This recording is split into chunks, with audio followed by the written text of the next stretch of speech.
आज शुरुआत कुछ जानकारी के साथ करते हैं, जिन जानकारियों का सीक्वेंस आपके लिए जानना बहुत जरूरी है। 15 जून को देर रात भारत और चाइना की सेनाओं के बीच गलवान घाटी में झड़प हुई। 2 दिन बाद 17 तारीख को भारत सरकार का बयान आया कि भारत शांति चाहता है, पर वे जवाब देने में पूरी तरह सक्षम है। 18 तारीख को सेना की तरफ से स्टेटमेंट आता है कि भारत का कोई भी सैनिक लापता नहीं है।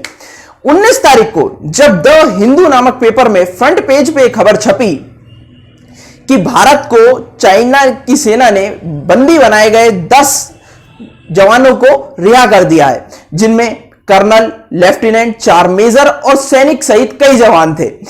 यहां से हंगामा शुरू होता है कि भारत सरकार ने यह जानकारी देश से क्यों छुपाई कि हमारे 10 सैनिक अभी भी बंदी बने हुए हैं। नमस्कार, मैं कल्पित हरित और आप देख रहे हैं पंचनामा। इस खबर के सामने आने के बाद जब सरकार पर आरोप लगने लगे कि उन्होंने जानकारियां छुपाई हैं, तो कई लोगों ने सरकार पर सवाल खड़े करने शुरू किए। अलबत्ता वरिष्ठ पत्रकार रवीश कुमार जी का यह फेसबुक पोस्ट देखिए, जिसमें उन्होंने द हिंदू की खबर का रेफरेंस देते हुए सवाल उठाया है और कंपेयर किया है अभिनंदन वाली घटना से। जब अभिनंदन भारत आए थे तो उनका भव्यता से स्वागत किया गया था, और जबकि इन 10 सैनिकों के जिन्हें चीन से वापस लाया गया है, उनके नाम तक देश को नहीं बताए गए। और पहली नजर में अगर हम देखें तो उनका सवाल सही भी लगता है, पर इस खबर का दूसरा पहलू भी है। अब इस खबर का दूसरा पहलू समझना शुरू कीजिए। जब ऐसी खबरें मीडिया में आती हैं तो जनता में आक्रोश उत्पन्न होता है, और यह आक्रोश सरकार पे एक दबाव उत्पन्न करता है। जब 2 सरकारों के बीच, चाइनीज सरकार और भारत सरकार के बीच बातचीत चल रही है, तो ऐसा दबाव उन नेगोशिएशंस को कमजोर करता है। इसलिए शायद सरकार की मंशा नहीं रही होगी कि इस बात को पब्लिक में बताया जाए।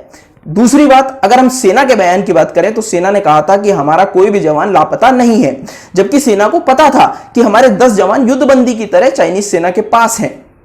लेकिन उनकी जानकारी सेना को थी, इसलिए यह लापता की श्रेणी में तो बिल्कुल नहीं आता है। तो टेक्निकली रूप से सेना का बयान बिल्कुल सही था।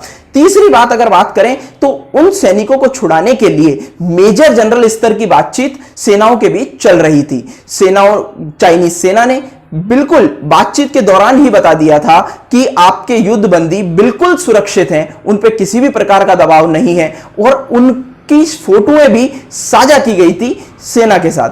तो अब ये केस और अभिनंदन वाला केस तो बिल्कुल ही डिफरेंट केस हो गए, तो इनकी तुलना तो आपस में बनती ही नहीं है। यहां सरकार ने कुछ जानकारियां अवश्य छुपाई हैं, पर सरकार की मंशा पर सवाल खड़ा करना यहां नहीं बनता है। किसी भी खबर की सभी पहलुओं को जाने बिना, उसके सभी पहलुओं पर विचार किए बिना सीधे सरकार को कटघरे में खड़ा करना हर बार उचित नहीं होता है। हमारी कोशिश रहती है कि हम भले खबर थोड़ा देर से सुनाएं। यह खबर 19 जून की है और हम आपको 2-3 दिन बाद सुना रहे हैं, पर आपके बीच किसी भी गलत जानकारी का प्रसार नहीं होना चाहिए। इसी के साथ विपक्ष ने एक सवाल और उठाया है कि पेट्रोलिंग पे जाते वक्त हमारे सैनिकों के पास हथियार क्यों नहीं थे, और उनकी इस बात को बल इससे मिलता है कि हमारे एक घायल सैनिक हैं सुरेंद्र सिंह, जिनके पिता ने इंडिया टुडे से बातचीत के दौरान बताया कि जब उनके बेटे ने उन्हें कॉल किया तो उन्होंने बताया कि उनके पास ना तो हथियार थे, वो केवल 200-300 की संख्या में थे, जबकि चाइनीज सैनिक 2000 से 3000 की संख्या में थे। खैर, हम अभी इस पे कमेंट करने की स्थिति में नहीं है, पर हमारा अति महत्वपूर्ण रूप से मानना है कि सरकार चाहे कोई भी हो, चाहे वो कमल की हो, हाथ की हो, साइकिल की हो, लालटेन की हो या हाथी की हो, कोई भी सरकार हो, राष्ट्र हित के मुद्दे पे, राष्ट्रीय सुरक्षा के मुद्दे पे कभी समझौता नहीं करेगी। तो हमें सरकार के साथ कदम से कदम मिला के चलना चाहिए। इसी में सभी की भलाई और राष्ट्रीय सुरक्षा के प्रश्न पे सबको एकजुट होने की आवश्यकता है। आप बने रहिए हमारे साथ और देखते रहिए पंचनामा। नमस्कार।